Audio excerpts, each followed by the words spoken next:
There are a few ways to make your images black and white in Blender. You could do it in compositing, but I like to do it in the materials. This way you can see the effect live in all the viewports too. So go to the Shading tab.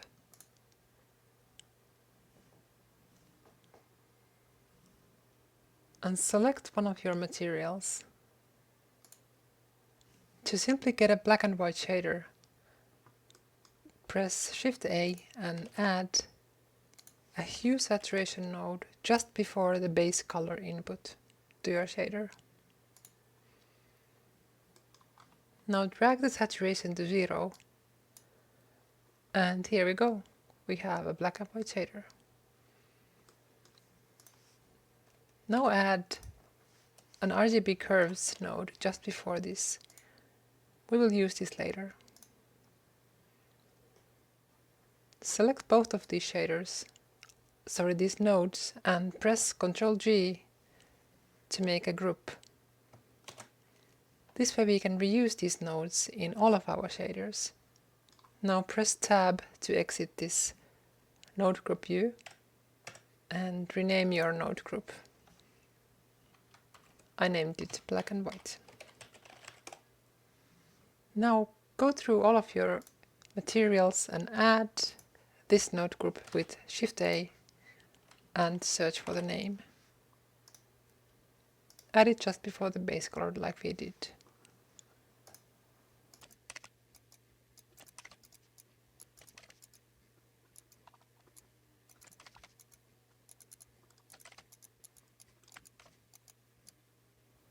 If you have a world shader in the background, you can access it here. There's one more. Go back to the object shader. And this one is a little more complicated, but the same principle works here. Find all the shaders that have a color input and add the black and white node. We can also copy it here by pressing Shift D.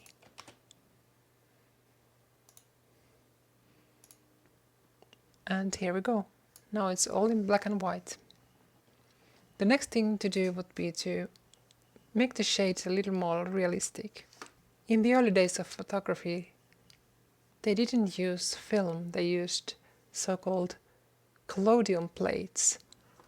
And these plates were sensitive to blue and purple light, and also ultraviolet. But they were not very sensitive to green, and almost not at all sensitive to red. We can simulate this effect in Blender using the curves node that we just added.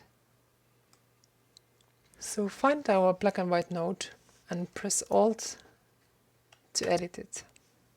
Now here in the curves, go to the red channel and drag the right side almost to 0. Like so. Go to the green channel and do the same. This can be a little higher, but it's almost at 0 level. Now we start to see a more realistic grayscale shading here. Another thing that I think is pretty important to how these Victorian photos look is the eyes. So the eyes often look very peculiar, almost white. It's a very bright color. I think it's because the eyes reflect ultraviolet light and it is seen in this material. But whatever the reason, we can simulate this effect in Blender by changing the iris color to some very bright color. And by the way, I can link to the tutorial that I used for these eyes. I think they look pretty good. I use it a lot.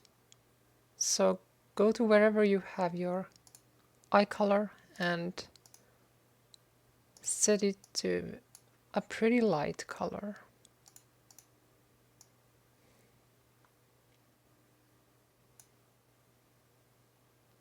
I think that should do it. So that's pretty close to the Victorian ice look.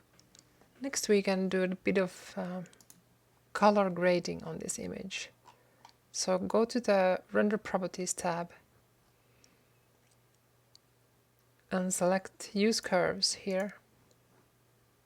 We can make the image a bit more yellow by dragging the blue channel down. And let's take the green channel down a bit too. So now it's kind of reddish. Yeah, maybe reddish yellow, and I'm thinking of a little curve in the green channel, just to make the darks and the brights a little different hue. Maybe not that much. Let's try the same on the blue channel.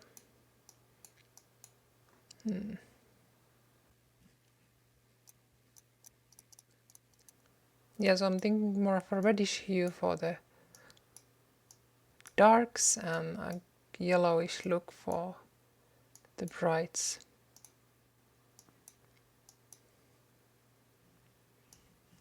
I think we're getting pretty close here.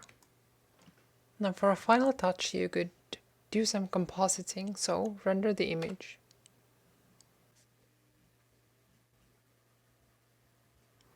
And in the compositing tab we could make the picture look more like it's on paper, maybe by overlaying one of these paper textures from textures.com.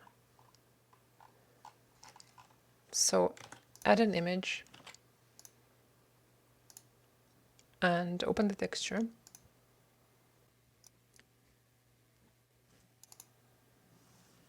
I use a mix node here to combine it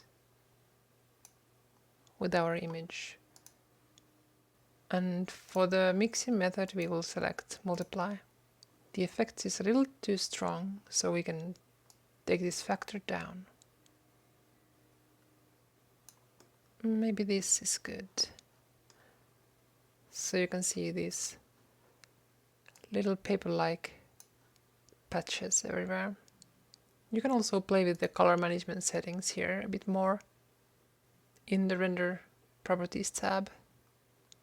Maybe change the look to low contrast. Maybe change the first one of these curves a little, just to make the brights less bright or further tweak the contrast. I hope this was useful. Thank you for watching.